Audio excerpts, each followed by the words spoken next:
Hello everyone, good evening, नमस्कार, जय श्री राम। आप सभी लोगों का स्वागत है ब्रिलियंट एकेडमी के ऑनलाइन सेशन में।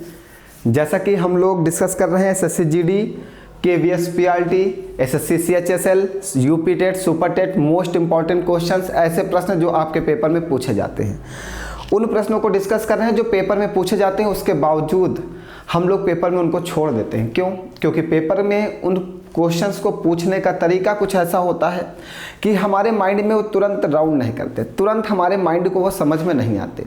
तो सबसे पहले उन प्रश्नों को हम लोग समझेंगे कि कैसे हम लोग ऐसे प्रश्नों को सॉल्व करेंगे। और मैं हमेशा बोलते आया हूँ, अगर मैथ सीखनी है तो प्रैक्टिस करनी है। बिना प्रैक्टिस के मैथ सीखी नहीं जा सकती। मैथ तभी आपको आएगी जब आप प्रैक्टिस करोगे। चैप्टर वाइज क्लासेस पढ़ने से कभी भी आप मैथ नहीं सीख सकते, क्योंकि चैप्टर वाइज जब भी हम लोग पढ़ाई करेंगे तो हमें ऐसे लगेगा कि हमें सब कुछ आता है।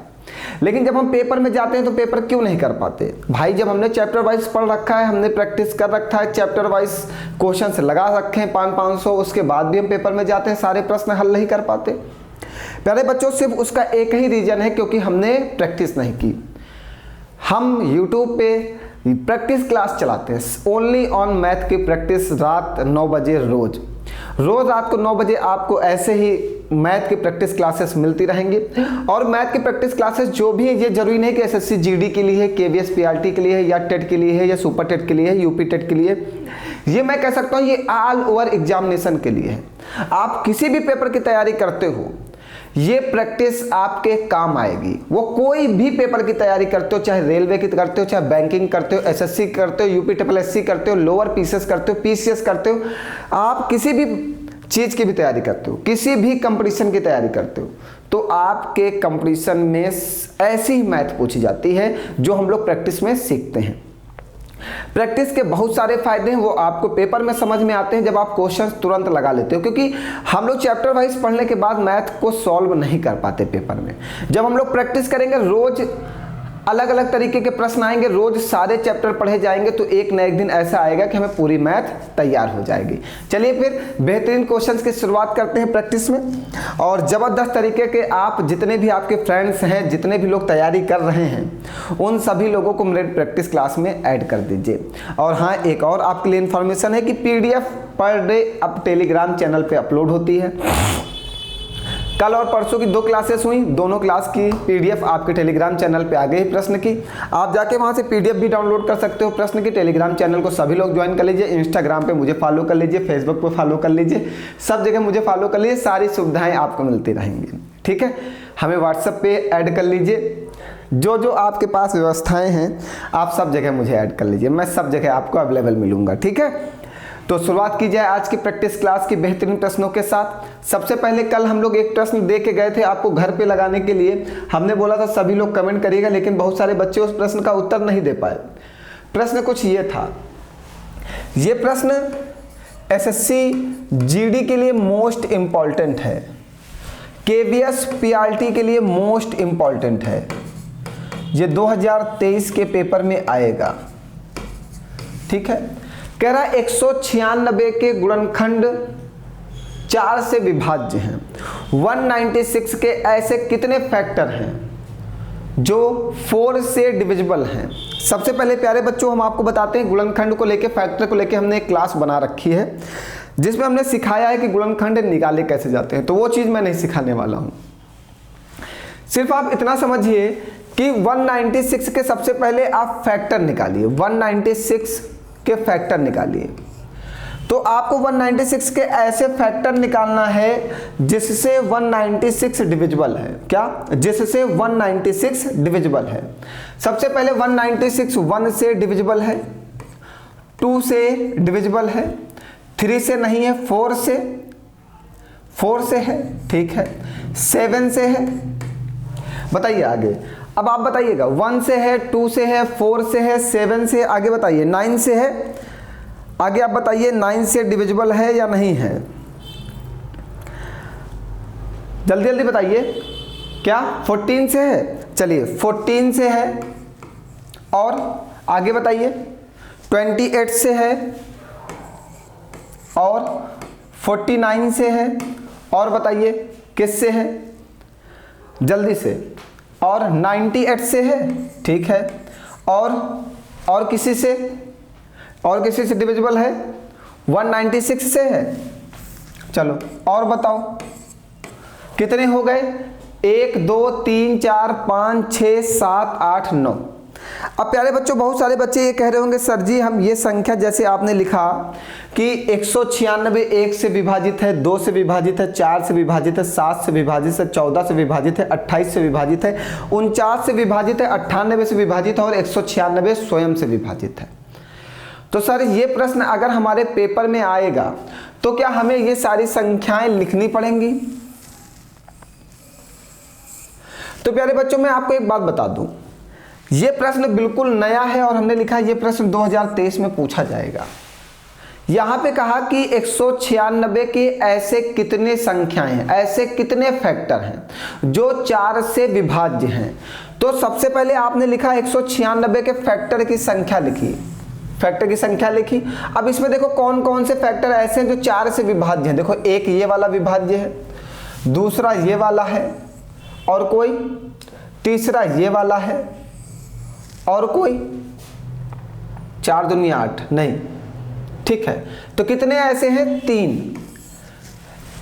196 के जो फैक्टर्स हैं जो 4 से विभाज्य हैं वो कितने हैं? 3 हैं। अगर प्रश्न ऐसा पूछेगा तब आपको ये लिखना पड़ेगा, बिना लिखे आप इसका उत्तर नहीं दे सकते। अगर प्रश्न ये पूछता कि 196 के गुणनखंड की संख्या बताइए, गुणनखंड की संख्या बताइए,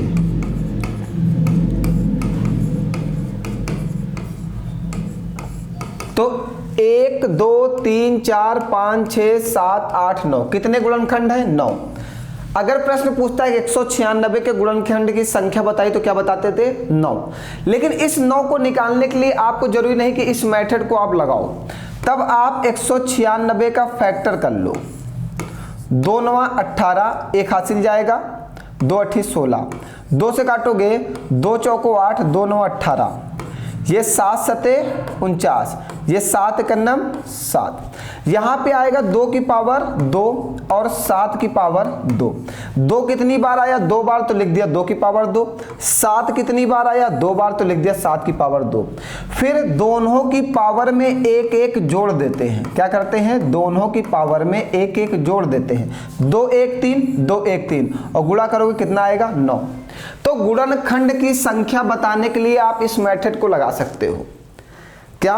अगर आपके प्रश्न में पूछता कि 196 के गुणनखंड की संख्या बताई, तो संख्या देखिए 9 आई थी, हमने लिखा भी 9 संख्या। तो गुणनखंड की जब संख्या पूछेगा तब आप इस मेथड को लगा सकते हो। लेकिन अगर वो कहेगा 196 के कितने गुणनखंड 4 से विभाज्य हैं, तब आपको ये संख्या लिखनी पड़ेगी, बिना लिखे आप उत्तर नहीं दे सकते हो।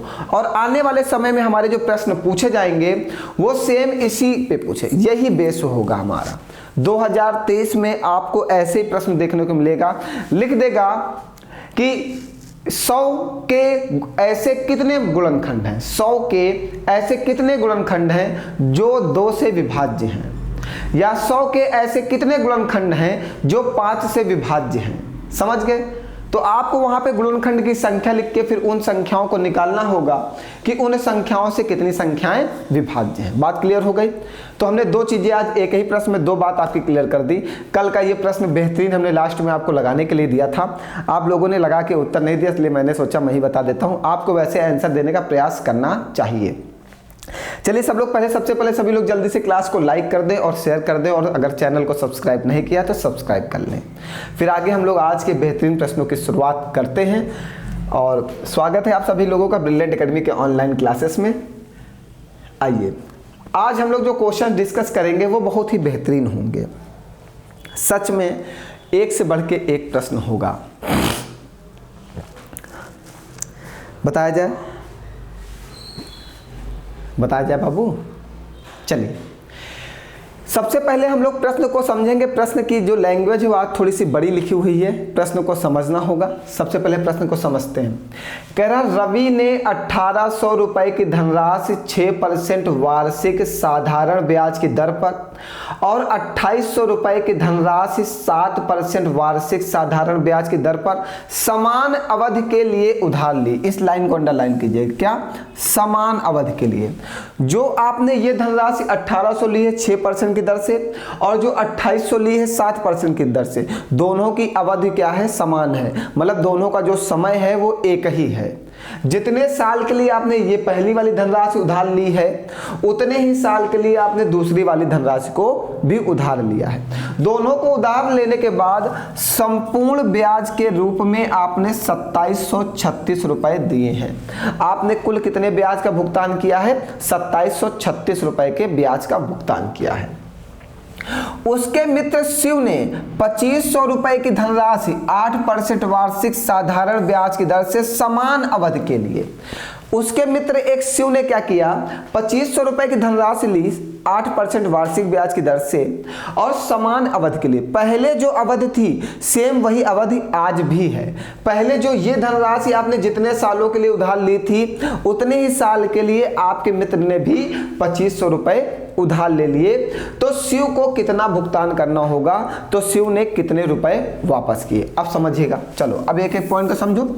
अब मैं बताता हूं, अब समझ में आ गया होगा लैंग्वेज आपको। आपने पढ़ा साधारण ब्याज बराबर मूलधन गुणे दर गुणे समय बटे में 100।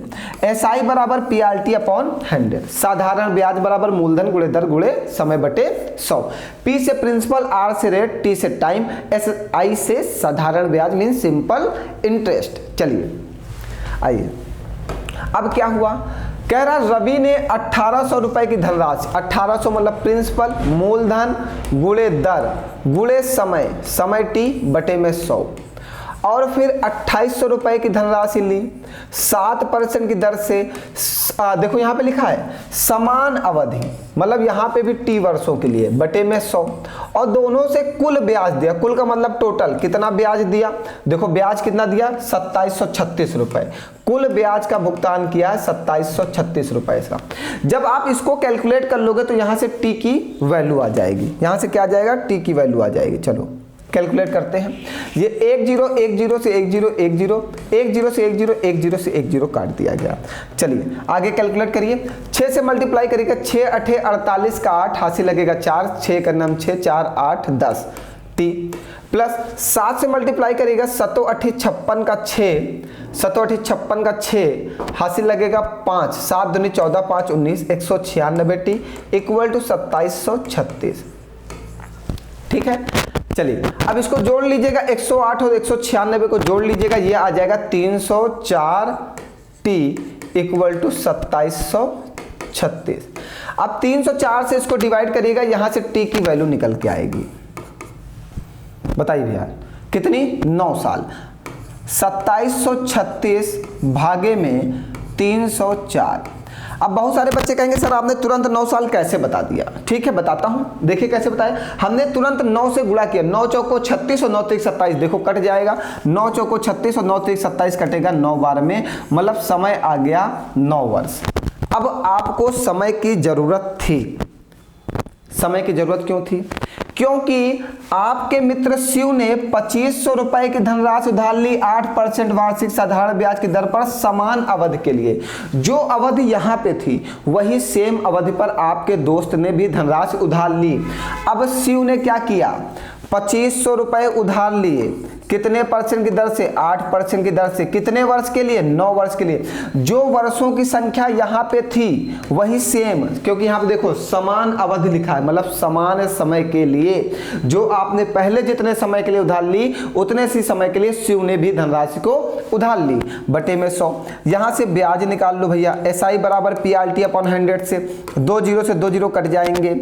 ये 8 5 40 का 0 हासिल लगेगा, 4 8 16 4 20 गुणे में 9 9 दूनी 1800, ब्याज कितना देना होगा 1800। तो क्या लिखा है यहाँ पे, ऋण को पूर्णतया चुकाने के लिए शिव को कितना भुगतान करना होगा। भाई अगर आप हमसे 2500 रुपए उधार लेके गए हो तो हम वो 2500 रुपए तो तुमसे लेंगे ही लेंगे, प्लस जो मेरा ब्याज बना है ना हम वो भी लेंगे। तो 2500 रुपए आप उधार लेके गए वो तो आप हमें दोगे ही दोगे, 1800 रुपए हमारा ब्याज बना, तो टोटल आप हमें कितना रुपया दोगे, 4300 रुपए दोगे। ये आंसर आ गया। भाई आप धनराशि उधार लेके गए तो मेरी जो धनराशि वो तो मुझे दोगे ही दोगे ना, प्लस ब्याज जो लगा है वो तो अलग से मुझे मिलेगा, वो तो मेरा प्रॉफिट है, ब्याज ही तो मेरा लाभ है। और तो मैंने आपको दे ही रखा है 2500, क्या वो नहीं दोगे मुझे, वो भी मेरे पैसे आपको वापस करने पड़ेंगे। तो 2500 वो वापस करोगे प्लस 1800 ब्याज वापस करोगे, तो टोटल शिव को कितना भुगतान करना होगा, कितना भुगतान करना होगा, 4300। जल्दी से नोट करो, बहुत ही बेहतरीन प्रश्न है। ऐसे प्रश्नों में कैलकुलेशन स्पीड अच्छी होनी चाहिए पेपर में, जल्दी से नोट करिए।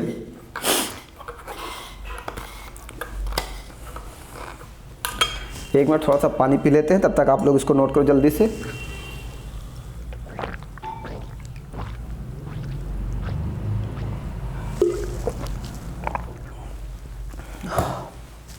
चलिए अगला बताया जाए। कोई डाउट, कोई कंफ्यूजन, कहीं पर कोई दिक्कत कैलकुलेशन में, एनीथिंग एल्स, कुछ भी नहीं। चलो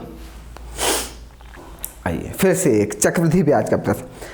ऐसे प्रश्न आपके पेपर में बहुत पूछे जाएंगे, गारंटी। इस बार आपके पेपर में ऐसे प्रश्नों की लाइन लगेगी। हर एक पेपर में आपको साधारण ब्याज, चक्रवृद्धि ब्याज देखने को जरूर मिलेगा, इसलिए प्रैक्टिस करते रहो, अच्छे प्रश्नों की प्रैक्टिस करो जिससे पेपर में ऐसे प्रश्न छूटे नहीं। क्या कह रहा है, कह रहा है एक निश्चित धनराशि पर 10% वार्षिक ब्याज की दर से 2 वर्ष का चक्रवृद्धि ब्याज इतने रुपए है। ठीक है, इस बार आपको 2 वर्ष का चक्रवृद्धि ब्याज दे रखा है। चक्रवृद्धि ब्याज का मतलब CI आपको दे रखा है 651 रुपए। रेट ऑफ इंटरेस्ट कितना है, 10% है। समय कितना है, 2 वर्ष है। ठीक, और हमें प्रिंसिपल नहीं दिया, प्रिंसिपल को हम 100% मान लें। ठीक है, चलो सबसे पहले हमें प्रिंसिपल निकाल लो, क्योंकि आगे कहा है ब्याज की गणना वार्षिक चक्रवृद्धि आधार पर की गई। आगे क्या कह रहा प्रश्न, कह रहा समान धनराशि पर, मतलब जो धनराशि यहां पे थी वही समान धनराशि यहां पर है।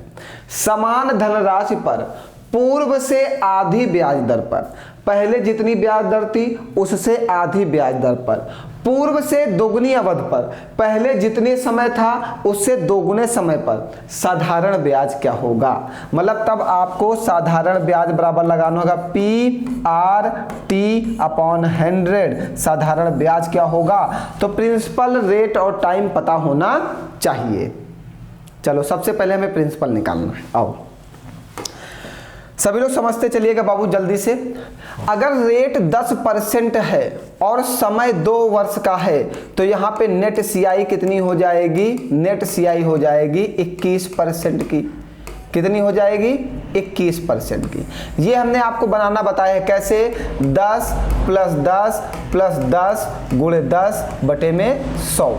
ये 2 वर्ष की नेट CI बनाने का फॉर्मूला है, x + y + xy/100। ठीक है, ये हमने ऑनलाइन क्लास में पढ़ाया हुआ है, जो भी बच्चे नहीं पढ़े हुए सभी लोग पढ़ लेंगे। तो 2 वर्ष का नेट CI कितना आ गया, 21%। मतलब देखो आपको CI की वैल्यू दी गई 651, मतलब 21% की वैल्यू है 651। ये कटेगा, कटेगा बिल्कुल कटेगा। किससे कटेगा, 7 से। 7 × 21, 7 × 9 = 63। 63 का मतलब बचेगा 2, 7 × 21, फिर कटेगा 3 × 3 = 9, 3 × 1 = 3। 1% की वैल्यू कितनी आ गई, 31। और प्रिंसिपल हमारा कितना है, 100%, तो 100% की वैल्यू कितनी आ जाएगी, 3100। तो ये हमारा क्या आ गया, प्रिंसिपल आ गया। प्रिंसिपल आ गया। अब हम अगला प्रश्न कर सकते हैं, समान धनराशि पर। अब आपको साधारण ब्याज निकालना है, किस पे, समान धनराशि पर 3100 रुपए पर प्रिंसिपल। समान धनराशि पर पूर्व से आधी ब्याज पर, तो आधा ब्याज मतलब 10% का आधा ब्याज कितना, 5%। आधी ब्याज पर पूर्व से दोगुनी अवधि, पहले जितना समय था उससे दोगुना समय, पहले कितना समय था 2 वर्ष, तो अब कितना समय 4 वर्ष का साधारण ब्याज क्या होगा? 5 चौको 20 और 31 दूना 62, कितने रुपए होगा साधारण ब्याज? 620 रुपए। ये भी अच्छा प्रश्न है। तो ऐसे प्रश्न अब आपके पेपर में पूछे जाएंगे, एक प्रश्न में 2 प्रश्न लगाए जाएंगे, जिससे आपका कैलकुलेशन में थोड़ा सा समय बर्बाद हो। इसलिए प्रैक्टिस मोस्ट इंपॉर्टेंट है, जितना ज़्यादा प्रैक्टिस करोगे आप उतनी जल्दी प्रश्न को पेपर में लगा पाओगे। अगर आप प्रैक्टिस से बाहर हो तो आप पेपर में प्रश्न नहीं लगा पाओगे। इसलिए इस प्रैक्टिस की क्लास को तब तक मत छोड़ना जब तक आपका सिलेक्शन ना हो जाए। सिलेक्शन के बाद ही आप इस प्रैक्टिस की क्लास को छोड़िएगा। चलें अगला प्रश्न लिया जाए, जल्दी से बताया जाए भैया। आइए अगला प्रश्न क्या है हमारा, ये है। चलो जल्दी से आप लोग पढ़ो, फिर मैं बताता हूं। समझते चलिएगा जल्दी जल्दी से भैया। और मेहनत करने से ही सफलता मिलेगी, बिना मेहनत के तो कुछ नहीं मिलने वाला। ये तो सिर्फ पहले की बातें की थी।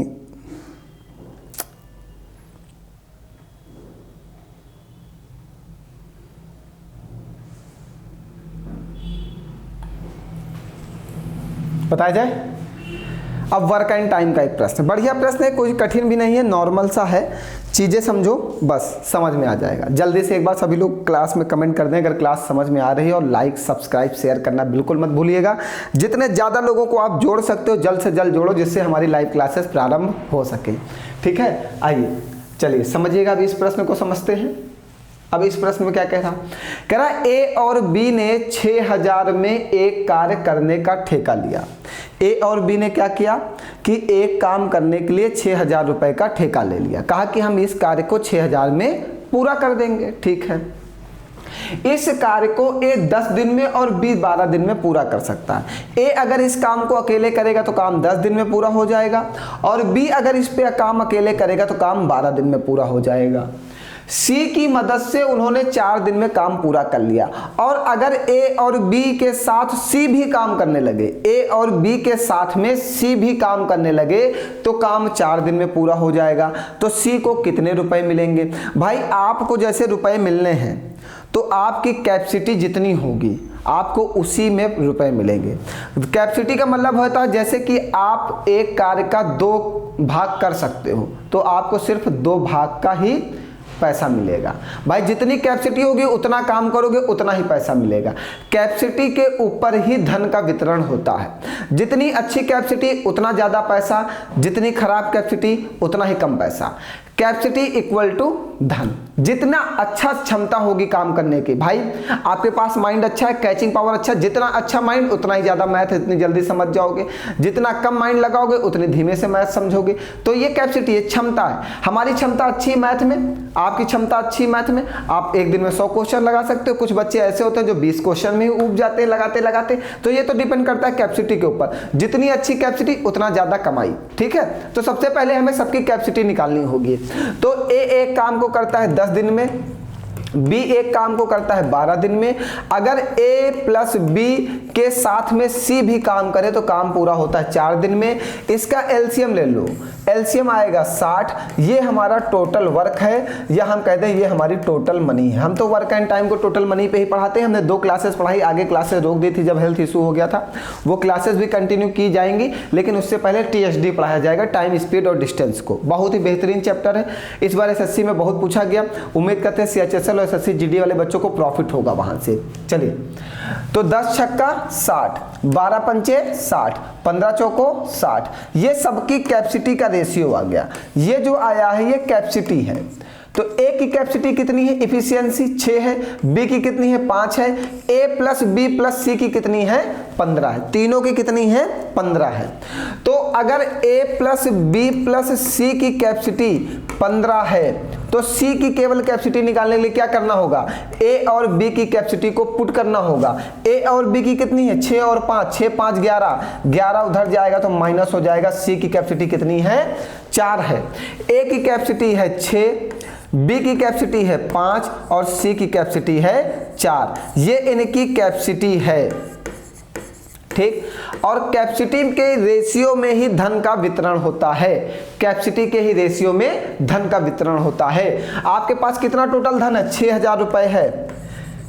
किसका बताना है? भुगतान राशि में सी का हिस्सा, इसमें से सी को कितनी राशि मिलेगी ये बताना है। रेशियो में क्या करते हैं, अब ये रेशियो ही है, इसको आप कह सकते हो 6:5:4, ये सिप की कैपेसिटी का क्या आ गया? रेशियो। जिसका निकालना हो, सी की कैपेसिटी से निकालना है, सी का धन बताना है, जिसका धन निकालना हो उसके रेशियो से गुणा करते हैं, उसकी कैपेसिटी के रेशियो से गुणा करते हैं और टोटल के योग से भाग करते हैं। 15 चौको 60, तो 4 चौको 16। सी को कितना धन मिलेगा बाबू? 1600 रुपए।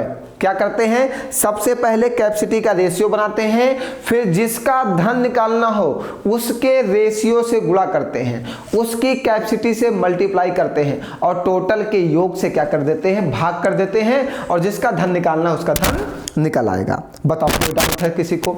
समझ गए? ये कैपेसिटी का रेशियो बनाना सबसे अनिवार्य है। बिना कैपेसिटी के रेशियो बनाए हुए आप किसी के धन का वितरण नहीं कर सकते हो। अगर आपको धन बांटना है तो सबसे पहले कैपेसिटी का रेशियो चाहिए, बिना रेशियो के धन का वितरण नहीं होगा। बताओ कोई डाउट है? सबको क्लियर है? बिल्कुल। आगे बढ़ा जाए, चलिए आगे बढ़ते हैं। अगला, ये भी एक बेहतरीन प्रश्न है, जीडी वाले इसको मोस्ट इंपॉर्टेंट क्वेश्चन में डाल लेंगे, सीएचएसएल वाले और जीडी वाले मोस्ट इंपॉर्टेंट प्रश्न है ये आपके लिए। ठीक है, कह रहा है कि 8%, 12.5% और 20% की 3 क्रमिक छूटों के समतुल्य एकल छूट कितनी होगी? समतुल्य एकल बट्टा मतलब इक्विवेलेंट डिस्काउंट, मतलब अगर एक व्यक्ति को ये 3 छूट दी जाए अलग अलग और इसके अलावा इन तीनों का एक समतुल्य बट्टा मतलब एक एकल छूट बना दो, वो भी एक छूट दे दी जाए तो दोनों के बट्टे क्या होने चाहिए? समान होने चाहिए। अगर ये तीनों छूट दी जाए या इसका एक समतुल्य बट्टा निकाला जाए, सिर्फ वो छूट दी जाए तो दोनों छूट क्या होनी चाहिए? इक्विवेलेंट होनी चाहिए, मीन्स बराबर होनी चाहिए। तो सबसे पहले इसका समतुल्य बट्टा निकालना है। अब समझिएगा, जब 2 हो, सुनो, जब A% और B% हो और समतुल्य बट्टा निकालना हो, समतुल्य बट्टा निकालना हो, तब आप क्या लगाओगे? A + B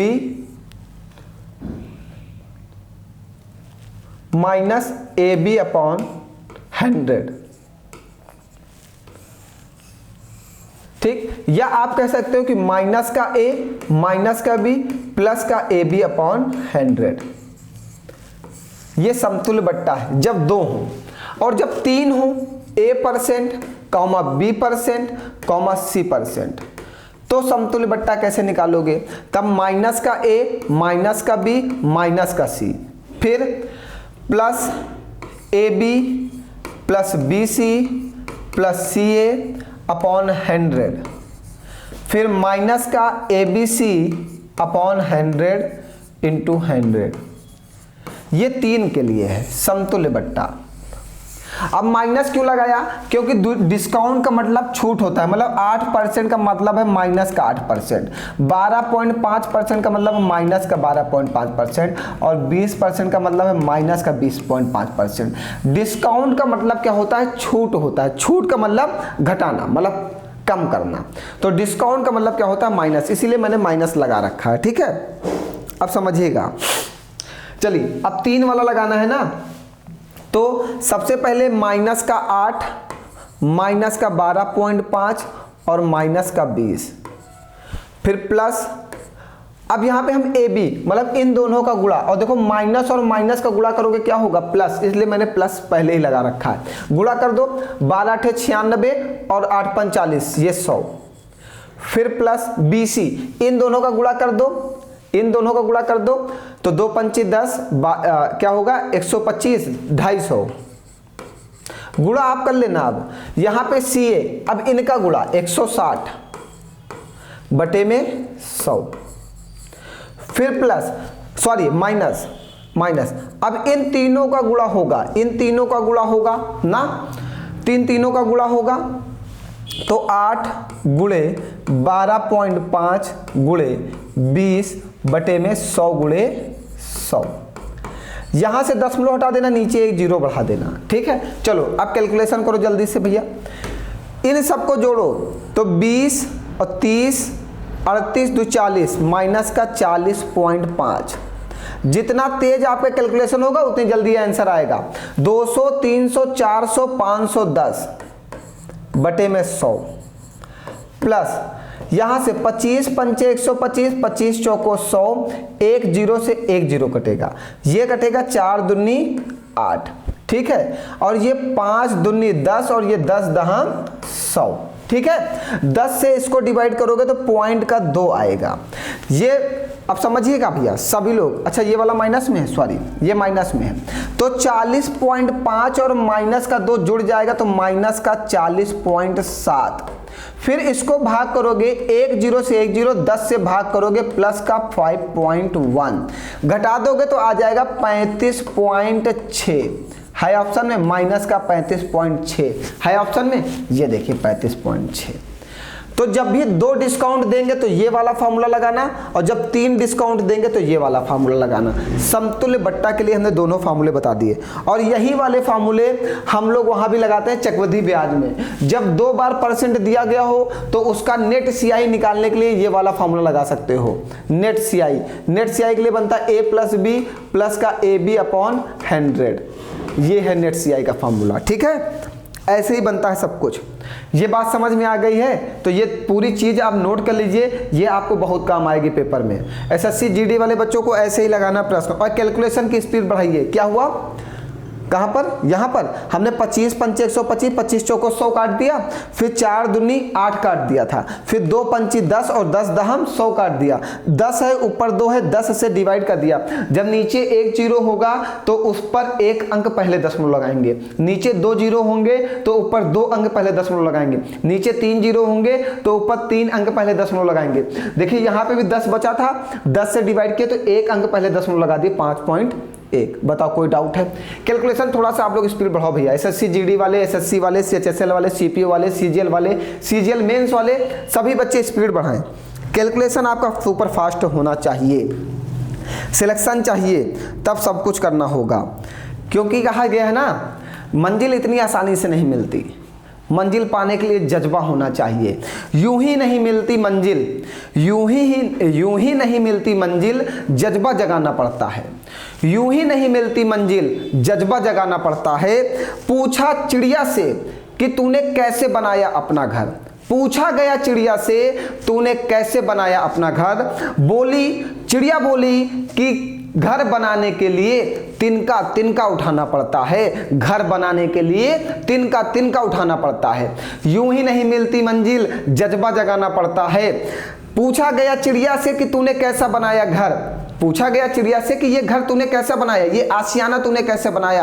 तो चिड़िया ने बताया कि ये आशियाना बनाने के लिए ना मुझे तिनका तिनका उठाना पड़ा है। वैसे ही आपको सिलेक्शन पाने के लिए, मैथ सीखने के लिए एक एक पॉइंट को सीखना होगा, बिल्कुल बारीकी से सीखना होगा। एक एक शब्द में जो मैं बोलता जाता हूँ, मेरे शब्दों को समझो, मैं जो कैलकुलेशन करता हूँ उसको समझो कि मैं कैसे काट रहा हूँ, मैं कैसे गुणा कर रहा हूँ, मैं कैसे भाग कर रहा हूँ। एक एक चीज को सीखते जाएंगे और धीरे धीरे आप मैथ के गणितज्ञ हो जाएंगे। हमसे पूछा गया कि आप कैसे लोगों से दोस्ती करना चाहते हो, तो मैंने कहा मैं गणितज्ञ से दोस्ती करना चाहता हूं। पूछे क्यों भाई, गणितज्ञ से ही क्यों दोस्ती करना चाहते हो? भाई गणितज्ञ से दोस्ती करने का कारण क्या है? तो मैंने कहा कि गणितज्ञ से दोस्ती करने का एक कारण है। अगर आपसे कोई कहे कि गणितज्ञ से दोस्ती क्यों करोगे, तो मैं कहूँगा गणितज्ञ से दोस्ती मैं इसलिए करूँगा क्योंकि मैं चाहता हूँ अगर मेरे पास कोई दुख हो तो मेरा दोस्त अगर गणितज्ञ होगा तो मेरे दुखों को वो आधा कर दे, मतलब मेरे दुखों को भाग कर दे, ठीक है। अगर मेरे पास खुशी है तो उसको वो दोगुना कर दे, मीन्स गुणा कर दे। भाई अगर मेरे पास खुशी है तो मेरे खुशी को वो दोगुना कर दे, मतलब 2 से गुणा कर दे, मतलब गुणा कर दे। अगर मेरे पास कोई ऐसे क्वेश्चंस का समाधान अब आप कहोगे कि सर जी हम गणितज्ञ दोस्त कहाँ से लाएं, ये भी बड़ी बात है।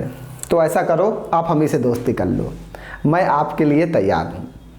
आप बताओ क्या करना है आपको, ऐसी कौन सी चीज़ें हैं जो आपको नहीं आती हैं, कोई भी ऐसी चीज़ बताओ मैथ से और रीजनिंग से रिलेटेड, मैं आपको पूरा साथ दूंगा 100%। आप मेरा कॉन्टेक्ट नंबर ले लो, जितने भी लोग हमसे पढ़ते हो, और आप अपनी समस्याओं को मुझे बताते जाना। भाई अपनी समस्याओं को बताते जाना, मैं आपकी समस्याओं का समाधान करूंगा, मैं आपका सबसे अच्छा दोस्त बनूंगा। लेकिन उसके लिए शर्त होगी, आपको भी दोस्ती निभानी होगी। कभी मैं परेशानी में हूँ तो मेरा साथ दो, तुम परेशानी में हो तो मैं तुम्हारा साथ दूंगा। मैथ सीखना है, मैं गारंटी लेता हूँ, मैं दावा करता हूँ 101% की कि मैं मैथ सिखा दूंगा। आप कितना भी मैथ में जीरो हो, मैं हीरो बना दूंगा, ठीक है। लेकिन आपको भी साथ देना होगा। हाँ, तो हमने क्या कहा, जो असली दोस्त गणितज्ञ होना चाहिए। क्यों? जो खुशियों को गुणा कर दे, जो खुशियों को गुणा कर दे, दुखों को भाग कर दे, बुराइयों को घटा दे और गुणों को जोड़ दे, और हमारे जो गुण हैं उनको जोड़ दे। ऐसा दोस्त होना चाहिए। तो आप लोग भी ऐसा तो कोई दोस्त जो दोनों जो आपके अंदर कमियों को कम करने का प्रयास करे, आपकी कमियों को बढ़ाने का प्रयास ना करे। अगर आप नहीं पढ़ते हो तो आपको पढ़ाने के प्रति मोटिवेट करे, आपको पढ़ने के लिए कहे। बिना पढ़े कुछ नहीं होने वाला, ठीक है। अपने अंदर के जज्बे को जगाओ, अपने सोए हुए शैतान को जगाओ, और फिर देखो क्या तूफान होता है पेपर में। एक बार आप लग के देखो, एक बार मेहनत करके तो देखो क्या मज़ा है इसमें। इस पढ़ाई का मज़ा आप एक बार करके, एक बार तो सभी लोग लड्डू खाते हैं भाई। जो ये आलसी वाले दिन है ना, तो ये तुम्हें जानते हो किधर वो लेके जाते हैं, ये तुम्हारे शादी को लेके जा रहे हैं। तुम्हारे जो आलस भरे दिन है, तुम जो पढ़ना नहीं चाहते हो, जो घर में बैठे रहते हो, ये तुम्हें तुम्हारी शादी की ओर लेके जा रहे हैं। बिल्कुल टेंशन मत लो, ये तुम्हारे जितने भी दिन हैं ये तुम्हें धीरे धीरे एक एक करके काट के ये तुम्हारी शादी करा देंगे। लेकिन अगर तुम पढ़ते रहे, मेहनत करते रहे, तो वो दिन तुम्हारे अच्छे में चले जाएंगे, शादी से बच जाओगे। यही होता है भाई, जब घर वाले क्या है, घर वाले परेशान हो जाते हैं, बच्चा कुछ करता नहीं, पढ़ता लिखता नहीं, तो कहते हैं अब कुछ नहीं, अब इसकी शादी करा दो। और तब देखो फिर तुम कैसे काम करते हो, फिर तुम दौड़ दौड़ के करोगे। चलो अगले प्रश्न पे आओ। बातें बहुत हो जाएंगी, नहीं तो फिर समय मेरा बर्बाद हो जाएगा। तुम लोग तो फिर चाहते हो कि बातें हों। अच्छा, ये हो गया था। चलिए, कह रहा 440 के 35% में कितना जोड़ा जाए परिणाम 540 के 42% के बराबर हो जाए। ठीक है, जैसा लैंग्वेज कहा उस लैंग्वेज को समझते हुए क्वेश्चन सॉल्व करेंगे। जैसा जैसा वो बोलता जाए आप वैसा वैसा करते जाओ। कह रहा 440 के 35% में, मैथ में का मतलब होता है गुणा। थोड़ा सा मार्कर मोटा कर लेते हैं। हाँ, 440 के का मतलब गुणा 35%, परसेंट का चिन्ह हटाते हो नीचे क्या आता है 100। जो ये परसेंट है इसका मतलब 100 होता है, परसेंट का चिन्ह हटाओगे नीचे 100 लिख देना। 35% में कितना जोड़ा जाए, हमने कहा x जोड़ा जाए। 440 के 35% में कितना जोड़ा जाए, हमने कहा x जोड़ा जाए, कि जो परिणाम प्राप्त हो, जो रिजल्ट आए वो 550 के 42% के क्या हो जाए, बराबर हो जाए। बराबर हो जाए तो बीच में बराबर लगा दो, जैसा कहा वैसा मैंने कर दिया। एक जीरो से एक जीरो काटो, 5 सते 35, 5 दूनी 10, 2 से काटोगे 22 और 22 सते 154 और प्लस का x इक्वल टू 1 जीरो से 1 जीरो काटो, 5 दूनी 10, 5 का नाम 5, ये आएगा 21, 11 का नाम 11, 11 दूना 22 23, x बराबर 231 माइनस का 154, घटा दोगे x की वैल्यू आ जाएगी 77। तो कितना जोड़ा जाए, x जोड़ा जाए, x की वैल्यू कितनी आई 77, मतलब कितना जोड़ दिया जाए, 77 जोड़ दिया जाए। बताओ, कुछ करना था।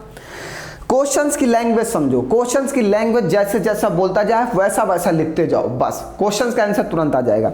मेन काम आपको क्वेश्चंस की लैंग्वेज समझने में है, क्वेश्चंस के कॉन्सेप्ट को समझने में है, उसको कैसे हल करना ये आपको समझना है। ठीक है, हम आपको यही सिखाएंगे कि क्वेश्चंस की लैंग्वेज के अनुसार क्वेश्चन कैसे सॉल्व किया जाता है। मैं रेगुलर यही करता हूँ। आप अगर रेगुलर मेरे साथ प्रैक्टिस में जुड़े रहे, एक ना एक दिन आप देखिएगा मैथ में भूचाल ला दोगे। कोई आपसे आगे, कोई आपको टक्कर देने वाला नहीं रहेगा। ऐसा कोई भी दोस्त आपका नहीं रहेगा जो आपसे टक्कर ले सके। आप एक बार रेगुलर मेरी मैथ की प्रैक्टिस क्लास में रहो, तो 2-3 महीने तक रेगुलर जुड़े तो रहो, फिर देखो आपको प्रैक्टिस के बाद कितना फायदा आता है। आइए, ये होम्योपैथिक दवा है, धीरे धीरे कार्य करती है, लेकिन काम ऐसा करेगा ना, बीमारी जड़ से खत्म हो जाएगी। और ये बहुत बेहतरीन प्रश्न है। जीडी वाले बच्चे, CHSL वाले बच्चे और CGL मेंस वाले बच्चे, उनके लिए ये मोस्ट इंपॉर्टेंट प्रश्न है। ये कैसा प्रश्न है, मोस्ट इंपॉर्टेंट है। जीडी वाले बच्चों के लिए, CHSL वाले बच्चों के लिए, CGL मेंस वाले बच्चों के लिए। प्रश्न का लैंग्वेज भी खतरनाक और प्रश्न भी खतरनाक। चलो जल्दी से समझो सभी लोग। क्या कह रहा है, कह रहा है A ने एक वस्तु B को 20% लाभ पर बेचा। ठीक है, ए ने क्या किया, 20% लाभ पर किसको बेचा, बी को। हमने कहा ए ने यह वस्तु 100 रुपए में खरीदी थी और 20% लाभ पर बेचा, तो कितने में बेच दिया, 120 रुपए में बेच दिया। कोई डाउट है? ऐसे लिखते भी जाओ, थोड़ा थोड़ा सा लिखते जाओ ना। बी ने इसे 12% हानि पर सी को बेच दिया। अब बी ने क्या किया, सी को बेचा, कितने परसेंट हानि पर, 12% हानि पर। मतलब ये 120 में खरीदा था और 12% की हानि, 100 से 12 घटाओ 88/100 रुपए में बेच दिया। तो एक जीरो से एक जीरो कट जाएगा, गुणा करो, 12 × 96 का 6 हाथ से लगेगा 9, 12 × 96 100, 105 और 10 से भाग करोगे, एक अंक पहले दशमलव लगा दोगे, मतलब 105.5 रुपए में किसको बेच दिया, सी को बेच दिया। आगे क्या कह रहा, सी ने 25% लाभ पर डी को बेचा। अब सी ने 25% लाभ पर किसको बेच दिया, डी को। तो 105.6 पर 25% का लाभ मतलब 125/100। जितने का लाभ होता है उसमें हम लोग जोड़ देते हैं 100 में। तो इसको आओ गुणा करो, 25 × 5 = 125, 25 चौको 100, दशमलव हटा दो, एक जीरो बढ़ा दो, ये 5 दूनी 10। अब चलो काटना जल्दी से भैया, ये कटेगा 4 दूनी 8, 8 से हमें इसको काटना है, तो 8 से इसको काटना, 8 × 9 8, कितना बचेगा, 2 हो जाएगा, 24 25, 8 त्रिक 24, एक हाथ से जाएगा, 8 दूनी 16, मतलब इसको कितने में बेच दिया, 132 रुपए में बेच दिया। बताओ यहाँ तक कि कोई डाउट है?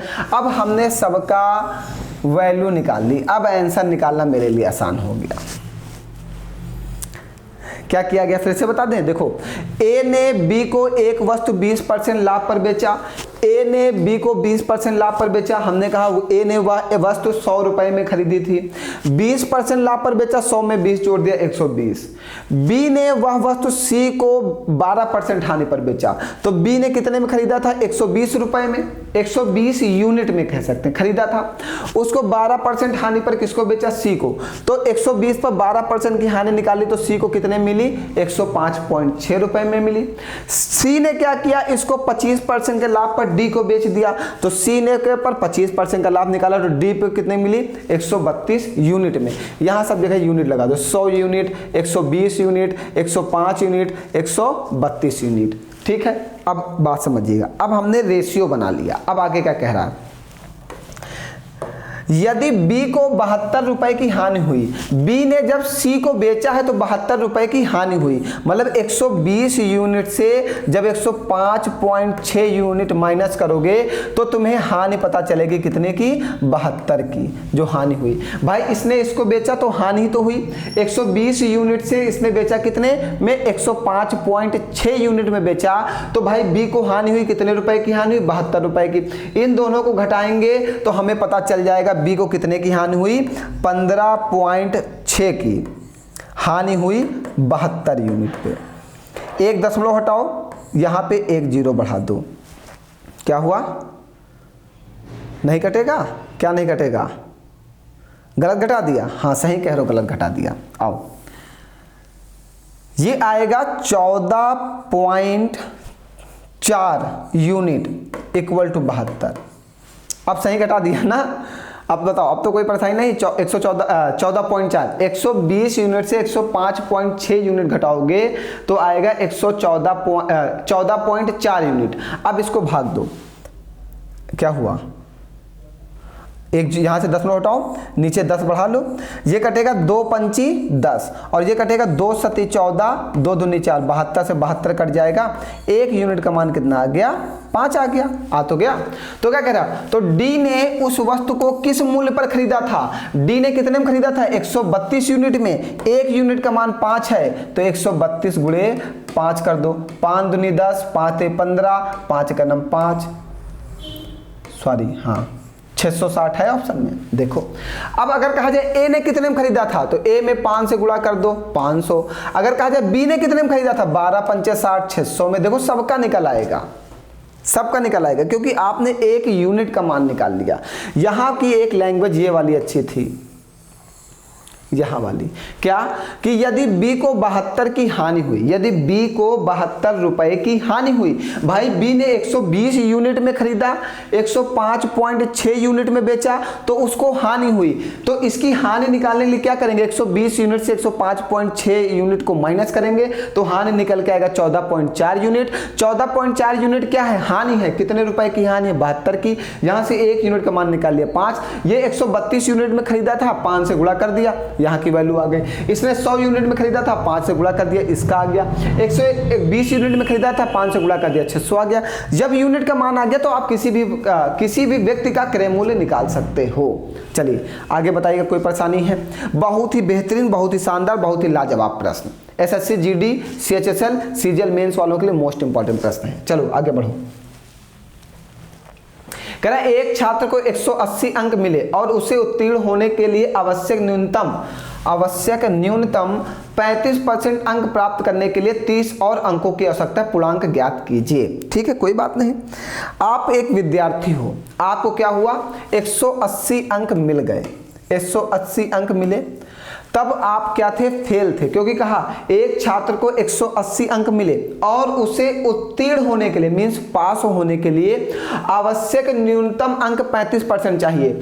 अगर आप पास होना चाहते हो तो आपको कितने परसेंट अंक चाहिए, 35% अंक चाहिए।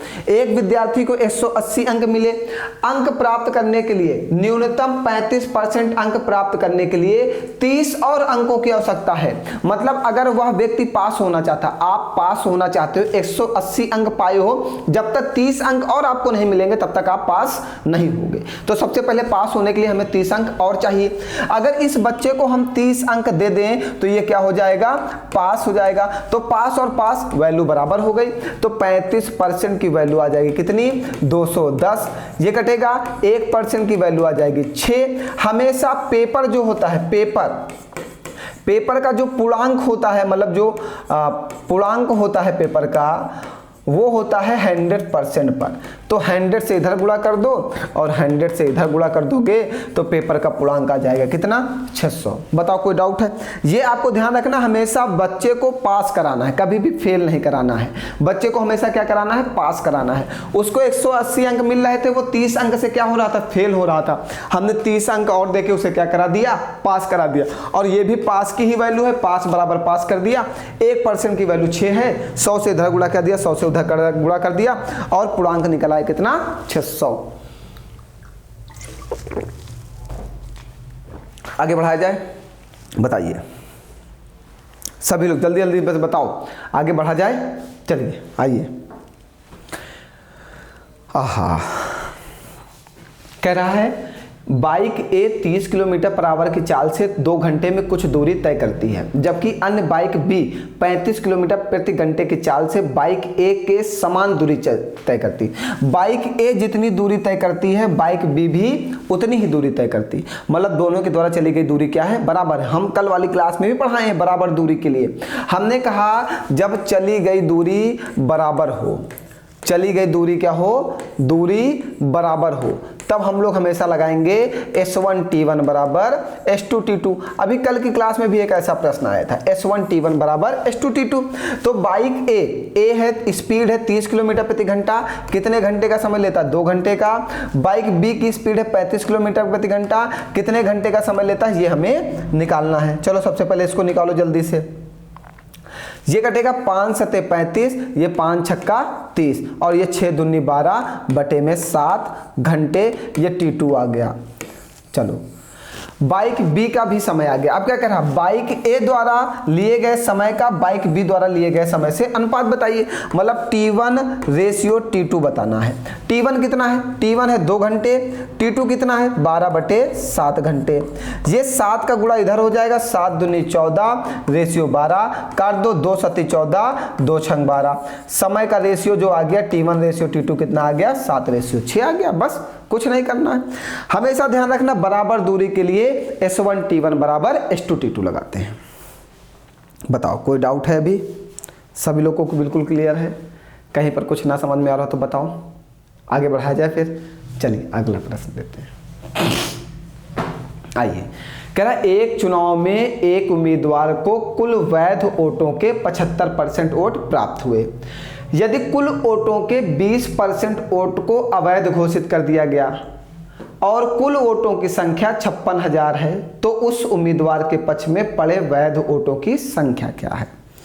अब भैया जब चुनाव होता है तो कुछ वोट ऐसी होती हैं जो इनवैलिड घोषित कर ली जाती है, मतलब अवैध घोषित कर दी जाती है, और चुनाव में जो रिजल्ट आता है वो हमेशा वैलिड वोट पे आता है। मतलब क्या है, जो वैध होती हैं वैलिड वोट पे, इनवैलिड वोट को हमेशा चुनाव में बाहर कर दिया जाता है। चलो अब आओ, उसने कहा कि 56,000 वोट पड़ी। वोटिंग किस पे होती है, वोटिंग हमेशा 100% पे होती है, तो 100% की वैल्यू है 56,000, तो यहाँ से 1% की वैल्यू कितनी आ जाएगी, 5600। चलो आओ, अब आगे क्या कह रहा है समझते जाओ। कह रहा है एक चुनाव में एक उम्मीदवार को कुल वैध वोटों के 75% वोट प्राप्त हुए। यदि कुल वोटों के 20% वोट अवैध घोषित कर दिए गए। कुल वोटिंग कितनी होती है 100% में, अगर 20% इसमें से खराब थे, अवैध थे, तो वैध कितने हैं 80%। ये वैध वोटिंग है, ठीक है। अब इसमें रिजल्ट आएगा, एक फर्स्ट पे जाएगा और एक सेकंड पे जाएगा। वैध वोटों से ही रिजल्ट आता है। अब क्या कहा, कुल वैध वोटों के 75%, एक को 75% मिलता है तो दूसरे को कितना मिलेगा 25% मिलेगा, ठीक है। तो एक को 80 का मिल गया 75%, तो इसको 75% मिला, तो 25 या 75, 25 चौको 100, 20 चौको 100, इसको कितना मिल गया 20 तिहाई 60%। जो 80% है, अगर 60% इसको मिल गया, जो शेष बचेगा 20% वो किसको मिल गया, इसको मिल गया, ठीक है। बताओ कोई डाउट है यहां तक की। अब आगे समझो, अगर 80% वैध वोटें थी, अगर 60% इसको मिल गया, शेष का जो बचा वो 20% इसको मिल गया। चलो अब आगे बताया जाए। अब क्या कह रहा है, तो क्या कह रहा है, तो उस उम्मीदवार के पक्ष में पड़े वैध वोटों की कुल संख्या कितनी है। तो 1% की वैल्यू कितनी है 56,000, तो 60% की वैल्यू निकाल दो, तो 60 गुणे क्या कर दो 56,000 कर दो, 3 जीरो लगा दो, 6 छांग 36, 6 पंचे 30, 3 33 है 33,600। ये देखिए, तो जो 75% पाया था उसके कह रहा, तो उस उम्मीदवार के पक्ष में पड़े वैध वोटों की संख्या कितनी आ गई 33,600। बताइए कोई डाउट है, बताइए कोई डाउट। भैया 100% पे वोटिंग हुई, 1% की वैल्यू निकालिए 5600, 100% में से 20% वोट खराब हो गए, कितनी बची 80%। 80% का 75% पहला वाला उम्मीदवार पाता है, जो शेष बच्चा वो दूसरा वाला उम्मीदवार पाता। 80 का 75% निकाल लिए, इसको 60% मिले, तो 80 का 60% इसको मिल गया, तो 80 से 60 घटा दिया, शेष इसको मिल गया 20%। कहा इसको बताओ कितनी वोट मिली, तो 1% की वैल्यू है 5600, तो 60% की वैल्यू 33,600, इसको 33,600 वोट मिली है। बताओ कोई डाउट, सबको क्लियर है। चलो अब एक प्रश्न आपके लिए, इसके आगे फिर हमारी आपकी कल मुलाकात होती है, और आज के लिए इतना ही। बहुत बहुत धन्यवाद आप सभी लोगों का। सबसे पहले आपको इस प्रश्न का उत्तर देना है, उत्तर देना बहुत जरूरी है, एक एक प्रश्न का आंसर देना बहुत जरूरी है। मैं चाहता हूं कि अगर आपको समझ में आ रहा तो आप उत्तर जरूर दें, और लाइक शेयर कमेंट करना बिल्कुल मत भूलिएगा। आपके कमेंट से, आपके लाइक से, आपके शेयर से मेरा जज्बा बढ़ता है। आप अगर लाइक शेयर कमेंट करते रहोगे तो मैं बेहतरीन क्लासेस प्रोवाइड करने का पूरा प्रयास करूंगा। आगे हमारी आपकी मुलाकात होगी कल के नेक्स्ट 10 के डोज में। 10 का डोज बहुत ही महत्वपूर्ण, अगर सिलेक्शन चाहिए तो 10 का डोज कभी छोड़ना नहीं। चलिए फिर मिलते हैं कल नेक्स्ट क्लास में। आज के लिए इतना ही, बहुत बहुत धन्यवाद आप सभी लोगों का।